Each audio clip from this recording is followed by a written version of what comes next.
आप देख रहे हैं प्राइम टीवी, सच साहस सरोकार।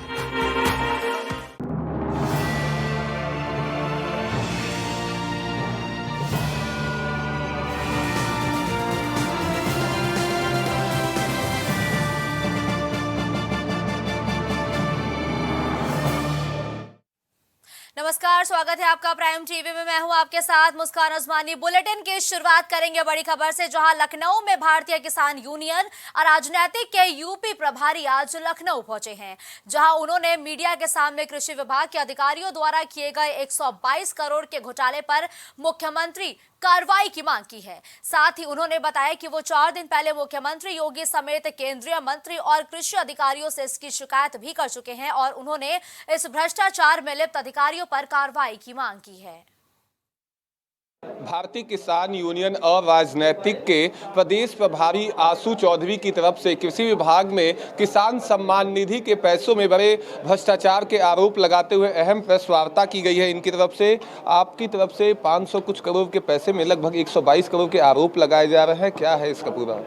देखिए, ये मुद्दा किसान सम्मान निधि का नहीं है। ये मुद्दा है किसान को जो अनुदान के रूप में योजनाएं आती उसमें भ्रष्टाचार हुआ है। वित्तीय वर्ष 2021 और 22 में 545 करोड़ रुपए सरकार द्वारा लगभग 10 योजनाओं में दिया गया कि ये अनुदान के रूप में किसानों को दिया जाता है। जैसे यंत्र हो गए, तमाम कीटनाशक यंत्र हैं, तमाम खेती से संबंधित, कृषि संबंधित यंत्र होते हैं। यंत्रों में सब्सिडी और किसान सम्मान और जैसे सोलर आया था, ये सब इसमें मिलता है। तो वो उसके लिए बजट आवंटित होता सरकार द्वारा। 545 करोड़ रुपए आवंटित हुआ, जिसमें एक साल में 423 करोड़ रुपए का व्यय दिखाया गया, मतलब खर्चा दिखाया गया। तो 122 करोड़ रुपए बचा, वो कहाँ गया? बात कीजिए तो मुख्यमंत्री लगातार कहते हैं कि जीरो टॉलरेंस नीति के तहत भ्रष्टाचार मुक्त प्रदेश हो चुका है, फिर कहां से ये चूक हो गई? देखिए, मैं आपको बता दूं, माननीय मुख्यमंत्री जी हमेशा किसानों के बारे में सोचते हैं, और ना सोचते तो शायद ऐसी तमाम योजनाएं लेकर नहीं आते जो सीधे किसान को लाभ दे सकें। लेकिन चूंकि अब मुख्यमंत्री जी सबको अपने हाथ से तो योजनाएं नहीं बांटेंगे ना, उसके लिए प्रशासन बना होता है।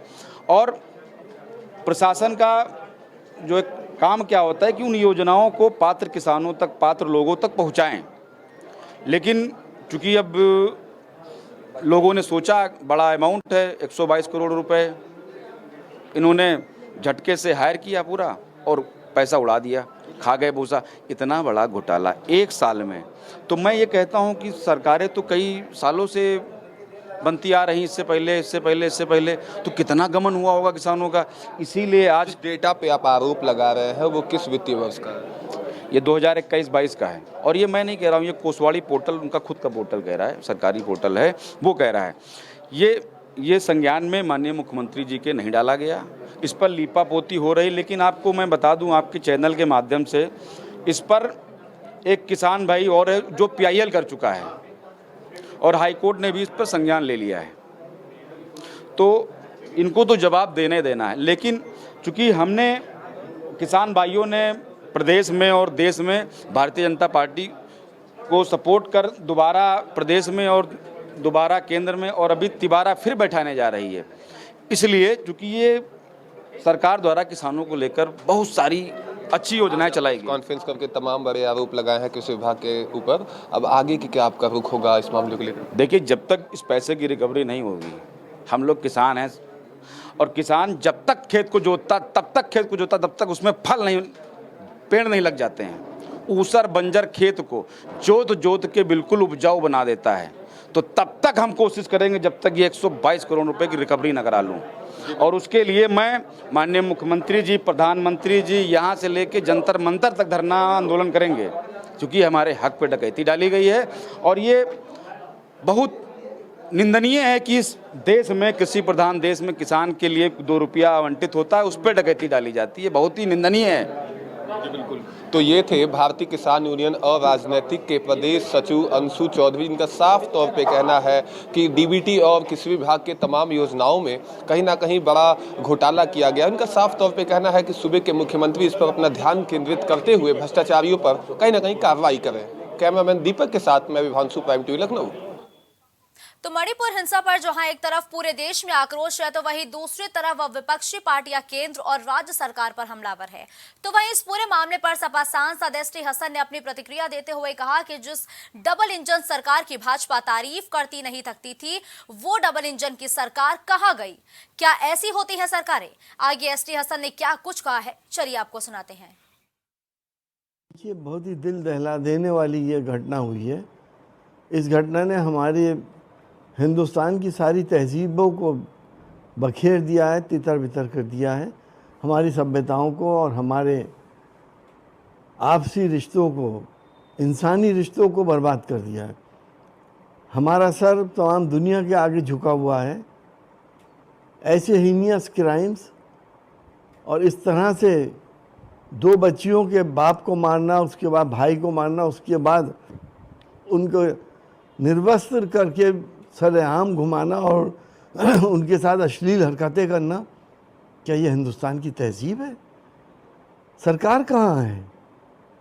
क्यों नहीं इन लोगों के साथ एक इबरतनाक इनको सज़ा दी जाए? 75 दिन के बाद ये पता चला, जब सोशल मीडिया पे ये चीज़ें वायरल हो गई। उससे पहले क्या हो रहा था?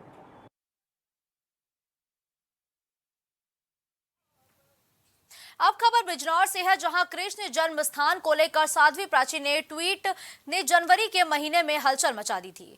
तो वहीं अब साध्वी प्राची हर शहर में जाकर लोगों को जागरूक कर रही हैं। साथ ही श्री कृष्ण जन्मभूमि को ईदगाह से मुक्त कराने के लिए मुहिम भी चला रही हैं।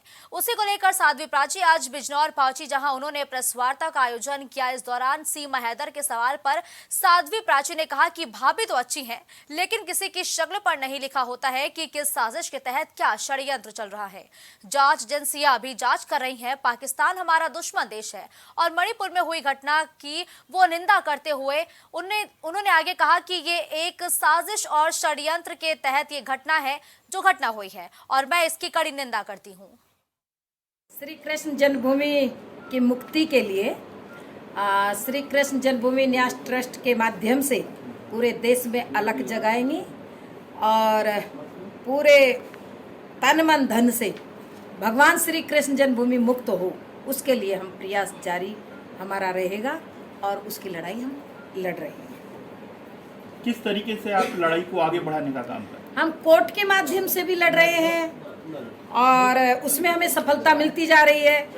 दूसरा, हम समाज में भी जन जागृति करने का काम, हम अपने स्वाभिमान के लिए लड़े, हमारा मान सम्मान और स्वाभिमान जिंदा रहे। तो वही गाजियाबाद में यमुना नदी शांत तो हुई, तो वही अब हिंडन ने कहर बरपाना शुरू कर दिया है। नदी में बाढ़ आई तो पानी आबादी वाले इलाकों में भरना शुरू हो गया, जिससे करीब 5000 लोग प्रभावित बताए जा रहे हैं। प्रशासन द्वारा फंसे हुए लोगों को बाहर निकालने की कोशिश भी की जा रही है और हिंडन में बाढ़ का पानी आबादी वाले इलाकों में घुस गया है, जिसके बाद सड़कें और गलियां पानी में दिखने लगी हैं। वहीं करहेड़ा गांव की 4 कॉलोनियों में पानी भर गया है, जहां पर 1000 से ज्यादा परिवार प्रभावित हुए। लोगों का आरोप है कि पानी घरों में घुस रहा है, लेकिन प्रशासन की ओर से कोई मदद नहीं मिल रही है। जी बिल्कुल, देखिए मैं इंस्पेक्टर मयंक कुमार अपनी टीम के साथ आया हूँ एटेंटिव गाजियाबाद से। देखिए अभी जो एसडीएम साहब है उन्होंने सूचना दी थी जो है यहाँ पे कुछ लोग फंसे हुए हैं, पानी काफ़ी ज़्यादा बढ़ गया है, तो उनके निकालने के लिए हमारी टीम आई है। बोट हमने रेडी कर दी है, बस अंदर ही जा रहे हैं हमको निकालने के लिए। सर, जो रेस्क्यू है कब तक चलेगा और कितनी टीम है, इसमें कितने लोग शामिल हैं टीम में? देखिए डिपेंड करता है रेस्क्यू के ऊपर, लोग कितने फंसे हैं। अगर उन सबको हमने जल्दी निकाल दिया तो हो सकता है कि 1-2 बजे भी खत्म हो जाए।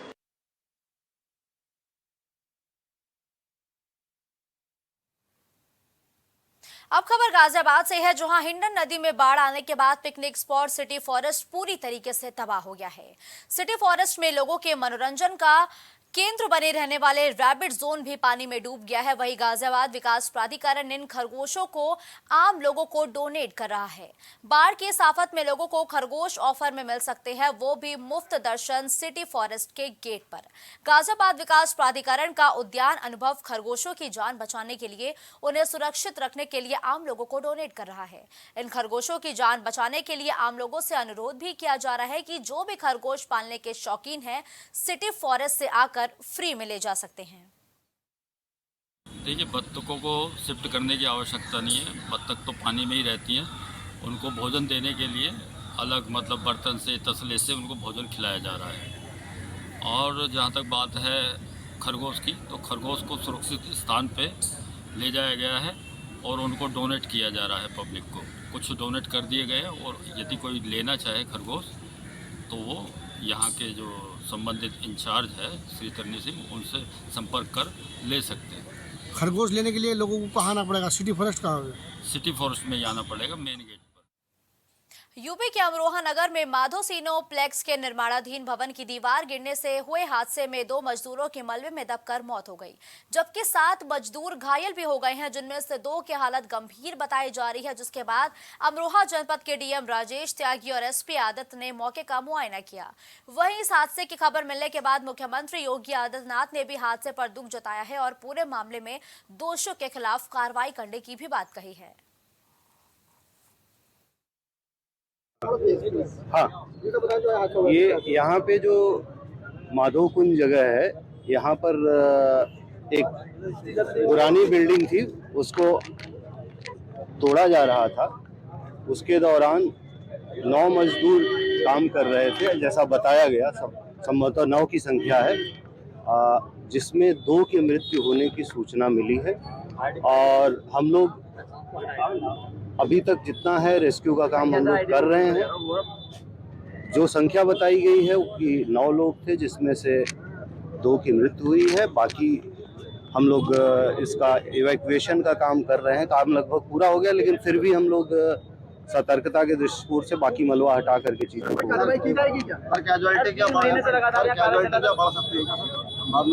नहीं। अभी तो देखिए हॉस्पिटल जो गए हैं उन लोगों की स्थिति का आकलन करके तब बता पाएंगे, और बाकी जो कार्यवाही नियम से होगी वो होगी।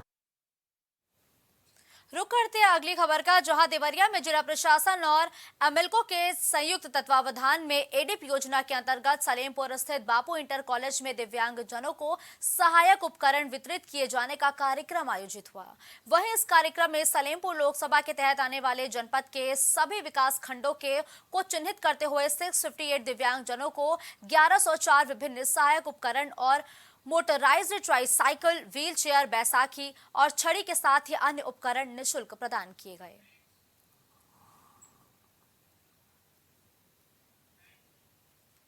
खबर अलीगढ़ से है, जहां थाना कोतवाली क्षेत्र के भुजपुरा बिजली घर का ये पूरा मामला है, जहां बिजली विभाग के द्वारा हर रोज एक दिन में महज 1 से 4 घंटे तक बिजली दी जाती है। अघोषित बिजली कटौती को लेकर जनता ने प्रदर्शन किया और जनता के साथ समाजवादी पार्टी के पार्षद भी इस प्रदर्शन में नजर आए हैं। वहीं उन्होंने मौजूदा सरकार के वादों को छलावा तक बताया है। हम भुजपुरा बिजली घर पर खड़े हैं और यहाँ भुजपुरा में बिजली की इतनी बुरी स्थिति है कि लोगों के कारोबार ठप हो चुके हैं। मजदूर वर्ग के लोग ज़्यादा रहते हैं, इनको कारखानेदारों ने माल देना बंद कर दिया है। आज भुखमरी के कगार पर हैं। 1.5 महीने से लगातार पूरे 24 घंटे में 2-3 घंटे लाइट आती है। पूरे दिन पूरी रात यहाँ से लाइट गायब रहती है। हमारे पार्षद सारे चारों पार्षद यहाँ मौजूद हैं और हम लोग यहाँ आए हुए हैं। बिजली की इतनी बुरी स्थिति पूरे अलीगढ़ में कहीं नहीं है जो भुजपुरा की है। यहाँ हमारे भुजपुरा की जनता बिजली से परेशान है। 1 महीने से किसी दिन 1 घंटे, किसी दिन 2 घंटे बिजली आ रही है और पब्लिक बहुत परेशान है। बिजली विभाग को कई बार लिखित में दे दिया, लेकिन कोई सुनवाई नहीं हुई। जेई साहब ने भी आश्वासन दिया, एक्शन साहब ने आश्वासन दिया, लेकिन आज तक कोई सुनवाई नहीं हुई। पब्लिक परेशान है, लोगों के कारोबार ठप हो गए, कारोबार बंद पड़े हैं, लोग खाने पीने तक को परेशान हैं। और इसी बात को लेकर आज पूरे भुजपुरा के लोग बिजली घर पर बैठे हैं और अभी एसडीओ साहब हमारे बीच में आए हैं। हमारे नेता माननीय महानगर अध्यक्ष अब्दुल मलिक घोसी साहब भी हैं और जिला महासचिव मनोज यादव जी हमारे बीच में मौजूद हैं। और अभी एसडीओ साहब आए हैं, इनसे हमने अपनी मांग रखी है। इन्होंने अभी इमरजेंसी हालात में तत्काल कार्रवाई करने के लिए, काम कराने के लिए आश्वासन दिया है। ये है कि हमारा यहाँ मुखिया जी चौक पर एक 400 केवी का परिवर्तक रात में अचानक उसने फ्यूज जला दिए। पता चला कि वहाँ पड़ी हुई एबी केबल थोड़ी ख़राब है, जर्जर है, इसकी वजह से समस्या आई है। और उसी चूँकि वहाँ पे लगातार समस्या आ रही थी, हम लोग वहाँ लगातार केबल का इंतजाम करके प्रयासरत थे कि किसी भी प्रकार से हो जाए। आज हो पाई है व्यवस्था। और 2 दिन पहले भी वहाँ ट्रांसफार्मर ख़राब हुआ था, उसी से आम जनता ये परेशान है कि बार बार ट्रांसफार्मर ख़राब हो रहा है और इसी के उपलक्ष्य में ये लोग आज यहाँ बिजली घर पे आए हैं। प्रदेश सरकार दावा कर रही है 24 घंटे लाइट का, क्या ये 24 घंटे लाइट देने का नीचे स्थित अधिकारी नहीं मारे क्या?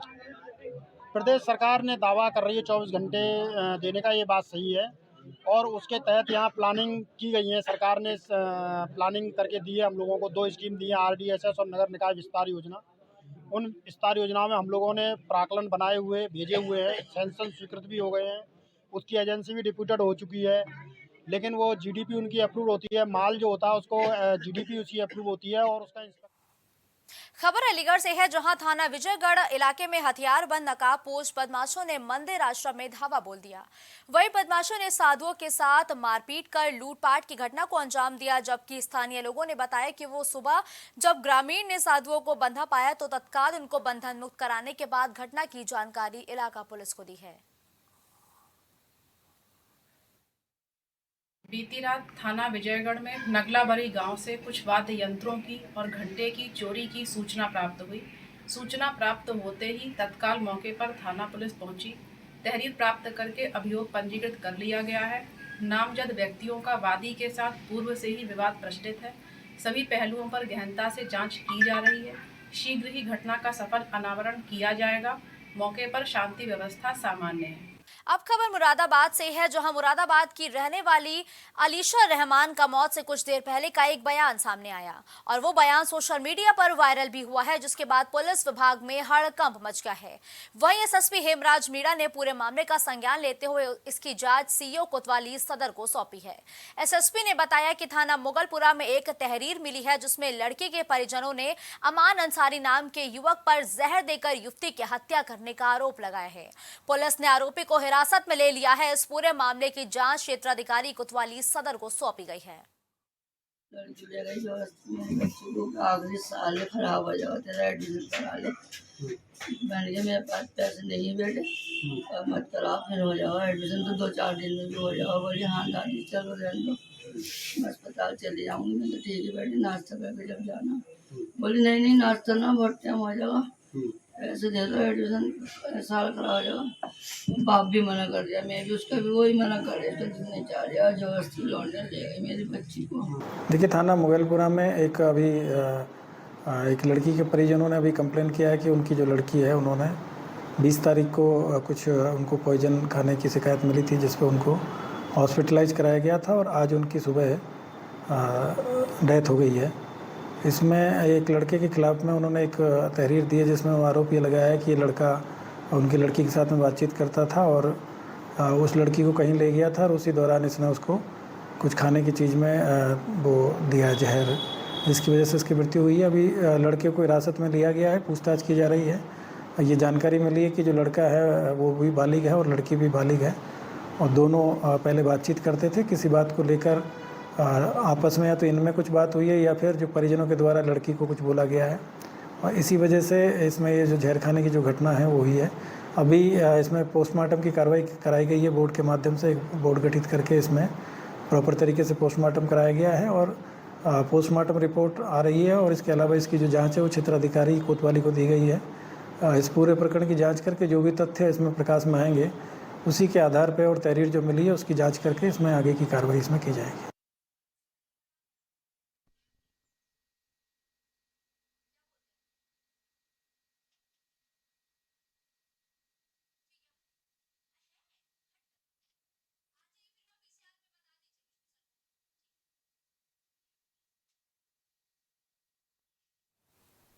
अब खबर संभल से है, जहां Jeevan Jyoti child health care centre में एक 7 साल के बच्चे की इलाज के दौरान मौत हो गई है। वहीं स्थानीय लोगों की सूचना पर पुलिस बल के साथ स्वास्थ्य विभाग के नोडल अधिकारी डॉक्टर विश्वास अग्रवाल अपनी टीम के साथ मौके पर पहुंचे और अस्पताल संचालक इस पूरी घटना के बाद मौके से फरार हो गया और वहां पर मौजूद लोगों ने गंभीर स्थिति देखते हुए अपने मरीजों को बाहर लेकर जाने भी लगे, जिसके बाद वहां अफरा तफरी का माहौल बन गया। इस दौरान स्वास्थ्य विभाग की टीम ने अस्पताल संचालक के खिलाफ कार्रवाई किए जाने की मांग भी की है। साथ ही अस्पताल पर सील लगाकर थाने में मुकदमा भी दर्ज किया है। अच्छा, इस अस्पताल में क्या पोस्ट है आपकी? बाडवा है।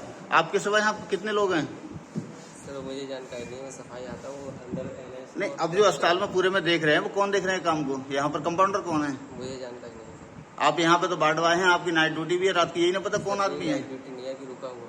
अच्छा, कितने बच्चे एडमिट है यहाँ पर? सर बाहर शायद एक है और अंदर कितने हैं? NS में एक है। एक बच्चा, उसमें सामने वाले में 2 बच्चे हैं। तो यहाँ पे पूरे अस्पताल में कोई आदमी है जिससे कि बच्चे का अस्पताल कोई उपचार वगैरह कर सके? छोटे छोटे बच्चे हैं, इनका कोई उपचार के लिए है कोई? इनकी देख रेख के लिए कोई है अस्पताल में? सर अंदर स्टाफ है। अंदर कहाँ है? बुला के लाओ, किसी देखो बात करें। वो नहीं आ सकते। आईसीयू में बाहर कोई आदमी है? बाहर यहाँ से ले आ रहे हो अस्पताल से? जब देखभाल ही ना होगी तो क्या करेंगे? यहाँ डॉक्टर साहब नहीं है क्या? डॉक्टर साहब नहीं है। कब से नहीं आए डॉक्टर साहब? डॉक्टर साहब तो हम 9 बजे भर्ती करके गए। 9 बजे से लेकर अभी तक नहीं आए डॉक्टर साहब? आई ना, किसी ने देखी नहीं। तो यहाँ पे किसने भर्ती किया है? भर्ती तो मैं दूसरे वाले डॉक्टर साहब ने पर्चा लिख कर दिया था। हाँ, ये पड़ोस में जो है। अच्छा अच्छा, उन्होंने आपके यहाँ को रेफर किए थे? रेफर किया था। जब से लेकर कोई आए नहीं है यहाँ पे डॉक्टर, बस ऐसे लिए पड़े यहाँ पे? क्या दिक्कत थी बच्चे को? बच्चे को बुखार आया था हमारे को थोड़ा, तो रिपोर्ट में दिमाग में थोड़ी कमी आई थी। अच्छा, तो आप कहाँ ले जाएंगे सर आपको? डीगरपुर लेकर जाएंगे। क्या नाम आपका? पप्पू नाम है। कहाँ रहते हो? खबर लखनऊ से है, जहां गुडम्बा थाना क्षेत्र के स्पोर्ट्स कॉलेज के पास तेंदुआ देखे जाने की सूचना मिली है। सूचना मिलने पर कुकरेल रेंज के क्षेत्रीय वन अधिकारी के पी सिंह ने मौके पर वन विभाग के कर्मियों को भेजा, जिसके बाद सर्च अभियान भी चलाया गया है। वहीं मौके पर गुडम्बा थाना क्षेत्र के पुलिस भी मौजूद रहे, जबकि स्थानीय थाना क्षेत्र के पुलिस और वन विभाग के अधिकारियों ने सर्च ऑपरेशन भी चलाए हैं। और क्षेत्रीय वन अधिकारी केपी सिंह के मुताबिक तेंदुए को कुर्सी रोड के स्पोर्ट्स कॉलेज में बने बाउंड्री पर देखा गया है। रात 9:30 बजे के अलावा हमको जो सूचना मिली थी कि स्पोर्ट कॉलेज में जो है वन विभाग की दीवार पे जो है तेंदुआ बैठा हुआ है। उसी समय मैंने जो है स्टाफ को जो है यहाँ से मूव किया। वहाँ स्टाफ जो है श्री दलीप सिंह अपने साथियों को लेकर मौके पे गए। वहाँ पे जो है इन लोगों ने दीवार पे जो है तेंदुए को बैठे हुए देखा। जैसे ये लोग वहाँ पहुँचे जो है वो जो है जंगल की तरफ को कूद गया। तो वही लखनऊ में एक बार फिर तेज रफ्तार का कहर देखने को मिला। दरअसल लखनऊ से सीतापुर जा रहे एम्बुलेंस हादसे का शिकार हो गई। ट्रक को ओवरटेक करने के दौरान एम्बुलेंस को पीछे से डीसीएम ने टक्कर मार दी। इस दौरान एम्बुलेंस के परखच्चे उड़ गए, जिसमें बैठे मरीज और तीमारदार उसी में फंस गए। जिसके बाद राहगीरों की सूचना पर मौके पर पहुंचे पुलिस ने मरीज और तीमारदारों को कड़ी मशक्कत के बाद एम्बुलेंस से बाहर निकाला और पुलिस ने घायलों को नजदीक के हॉस्पिटल में इलाज के लिए भर्ती भी करा दिया है। वही एम्बुलेंस चालक ने बताया कि डीसीएम चालक की लापरवाही से हादसा हुआ है। एम्बुलेंस चालक ने यह भी बताया कि ट्रॉमा सेंटर से मरीजों को विश्वा छोड़ने जा रहा था। वही पुलिस सभी गाड़ियों को कब्जे में लेकर आगे की कार्रवाई करने में भी जुट गई है। एक गाड़ी में पहले इमरजेंसी ब्रेक ली हमारे आगे जी, उससे हमने अपनी गाड़ी पूरी तरह सेफ कर ली जी। बैक साइड में जो गाड़ी आ रही थी उसने पीछे से हमें टक्कर दी जी। पूरी गाड़ी हमारी घुस गई जाके उसके। एम्बुलेंस एम्बुलेंस में कौन कौन थे? पेशेंट थे, दो उनके साथी थे और मैं। मतलब टोटल कितने लोग थे? टोटल 4 लोग थे। क्या कैसे 4 लोग थे? कहाँ, कौन से हॉस्पिटल से और कहाँ छोड़ने जा रहे थे इनको? ट्रामा सेंटर से बिस्वा जा रहे थे। कौन सा trauma centre? Lucknow trauma centre Biswa जा रहे थे छोड़ने, मरीज थे। खबर हरदोई से है, जहां शाहाबाद कस्बे का एक वीडियो वायरल हो रहा है, जिसने मित्र पुलिस की परिभाषा को ही बदल कर रख दिया है। सादी वर्दी में मौजूद पुलिसकर्मी ने जूते से एक युवक को बुरी तरीके से पीटा है। वहीं एसपी ने वीडियो को संज्ञान में लेकर पुलिसकर्मी को तत्काल प्रभाव से निलंबित भी कर दिया है। चौराहे पर तैनात पुलिसकर्मी दिनेश खड़ा था, जहां दुकानदार राजेश और उसके बेटों से शराबी की लेन देन को लेकर कुछ कहासुनी हो रही थी। इस पर पुलिसकर्मी ने साथ ही दुकानदार के कहने पर शराबी की जूते से पिटाई करनी शुरू कर दी। लगातार काफी देर तक जूते मारने से उसकी हालत काफी गंभीर बनी हुई है और पिटने वाले युवक की पहचान डॉक्टर अमरीश के रूप में हुई है, जिसकी सूचना पर पहुंचे डॉक्टर के परिजनों ने उसको गंभीर हालत में शाहजहांपुर में भर्ती कराया है। फिलहाल एसपी राजेश त्रिवेदी ने वीडियो का संज्ञान लेकर आरोपी पुलिसकर्मी को सस्पेंड भी कर दिया है। वायरल वीडियो के संबंध में जांच की गई कि ज्ञात हुआ कि ये वायरल वीडियो थाना क्षेत्र शाहाबाद में बेजा चौराहे के पास का है, जहां पे एक कांस्टेबल 3257 पे आरक्षी दिनेश शास्त्री तैनात है वे सादे वस्त्रों में बाजार में सामान लेने गए थे। वहाँ पे उन्होंने देखा तो एक व्यक्ति द्वारा जो नशे में भी था, कुछ लोगों के साथ अभद्र व्यवहार कर रहा था, गाली गलौज कर रहा था। इनके द्वारा टोकने पे इनके साथ भी अभद्रता किया। इस पे उस आरक्षी द्वारा उनके साथ मारपीट की गई। इस वीडियो का संज्ञान लेते हुए पुलिस अधीक्षक हरदोई द्वारा तत्काल आरक्षी दिनेश खत्री को निलंबित कर दिया गया है और विभागीय कार्रवाई प्रचलित है।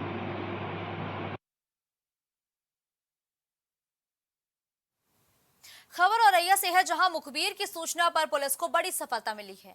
2 बड़ी चोरी की घटनाओं को अंजाम देने वाले 5 लोगों को गिरफ्तार कर लिया गया है और आरोपियों के पास से 1,57,000 रुपए नकद और चोरी की गए जेवरात भी बरामद किए गए हैं। पुलिस की ओर से चेकिंग के दौरान घेराबंदी करके चौबे पेट्रोल पंप के पास से गिरफ्तारी की कार्रवाई की गई है और सभी आरोपी चोरी की घटना को अंजाम देने वाले औरैया जिले के सैनिक कॉलोनी के रहने वाले हैं। लोगों ने बताया कि ये लोग पहले दिन में रेकी किया करते थे, जिसके बाद सूना मकान देखकर जंगले और ताले तोड़कर चोरी की घटना को अंजाम भी दिया करते थे। पिछले कुछ दिनों में कुछ घरों में कोतवाली में चोरी हुई थी, जिसमें से 2 घटनाएं जिसमें 630/23 और 668/23 457-380 IPC में अभियोग पंजीकृत किया गया था। इन दोनों में जब पूछताछ की गई तो इसमें नगद पैसे और घर के जेवरात जो थे वो चोरी किए गए थे। इसमें लगातार टीम्स लगी थी CO सिटी के द्वारा और एडिशनल SP के द्वारा। इसमें लगातार मेहनत करके गैंग को ट्रेस किया गया। आज सुबह चेकिंग के दौरान जब ये सूचना मिली 5:40 के करीब ये चौबे पेट्रोल पंप के पास से ये जानकारी हुई कि जो चोरी का कुछ माल ये जो अभियुक्त का गैंग है, ये इनको बेचने के लिए एक साधन का वेट कर रहा है। इनको अगर पकड़ा जाए तो पकड़े जा सकते हैं। तो आवश्यक घेराबंदी की गई CO साहब के निर्देशन में, जिसमें जो पूरा गैंग कोतवाली औरैया के ही लोगों का था। तो आज के युग में सभी आभूषणों की अपनी एक जगह है और अगर आभूषण हीरे के हो तो क्या कहने। इसलिए हीरे के आभूषणों का चलन भी लगातार बढ़ता जा रहा है और हीरे के आभूषण सबको वाजिब कीमत पर उपलब्ध हो सके, इसके लिए भी लगातार हीरे के आभूषण के प्रतिष्ठान खोले जा रहे हैं। इसी कड़ी में राजधानी लखनऊ के अलीगंज में प्रेम ज्वेलर्स द्वारा यशवी डायमंड ज्वेलरी नामक कंपनी के उत्पादों को आम लोगों के बीच पहुंचाने की शुरुआत की गई है। इस मौके पर प्रेम ज्वेलर्स के प्रोपराइटर तुषार जैन ने बताया कि हमारे यहां अभी यशवी डायमंड ज्वेलरी के उत्पाद 5,000 की शुरुआती कीमत पर उपलब्ध भी हैं। आज हम मौजूद हैं अलीगंज में प्रेम ज्वेलर्स के यहाँ। आइए जानते हैं उन्होंने क्या कुछ खास किया है ज्वेलर्स में। नमस्कार, मैं प्रेम ज्वेलर्स का ओनर तुषार जैन बात कर रहा हूँ। मैंने एक यशस्वी डायमंड्स हैं जो सूरत की कंपनी है, उसकी फ्रेंचाइजी मैंने ली हुई है और आज मैंने इसको एग्जीबिशन ग्रुप में यहाँ पर लगाया हुआ हूँ, जो एग्जीबिशन 23 से चल के 26 तक चलेगी, जिसमें आप लोग को डायमंड ज्वेलरी की भरपूर रेंज मिलेगी और जिसमें हमारी स्टार्टिंग रेंज है 5,000 से विद IGI सर्टिफिकेट से, और जिसमें आपको कैशबैक भी मिलेगा और बायबैक भी मिलेगा। आप हमारे शोरूम पे आइए और हमारी विजिट ट्रेंड्स को देखिए, हमें फीडबैक दीजिए और स्पेशल डिस्काउंट पाइए।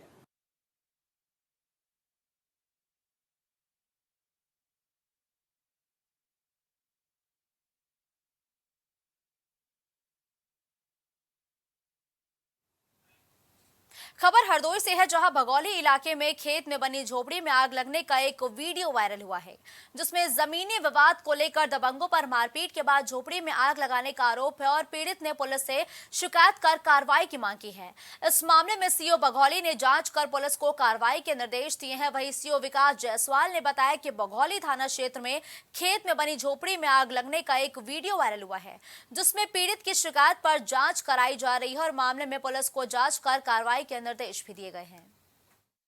थाना भगौली क्षेत्र का एक वीडियो सोशल मीडिया पे वायरल हुआ है, जिसमें एक खेत में बनी हुई झोपड़ी में आग लगी हुई है। चूँकि वहाँ मौके पर पुलिस गई है और ये माना गया कि संदिग्ध परिस्थितियों में आग लगी है, इसके लिए थानाध्यक्ष भगौली को इसकी जांच दी गई है कि जो भी तथ्य हैं उसके तथ्य सामने लाएं और उसके आधार पर जिसने आग लगाई है उसके खिलाफ विधिक कार्रवाई की जा सके। दबंगों द्वारा आग लगाने का आरोप है। अभी चूंकि जांच भी चल रही, जो जांच में अगर ऐसा आता है कि किसी ने आग लगाई है तो उसके विरुद्ध अभियोग पंजीकृत करके कार्रवाई की जाएगी। इस बुलेटिन में फिलहाल के लिए बस इतना ही। देश और दुनिया की तमाम बड़ी खबरों के लिए आप देखते रहिए प्राइम टीवी।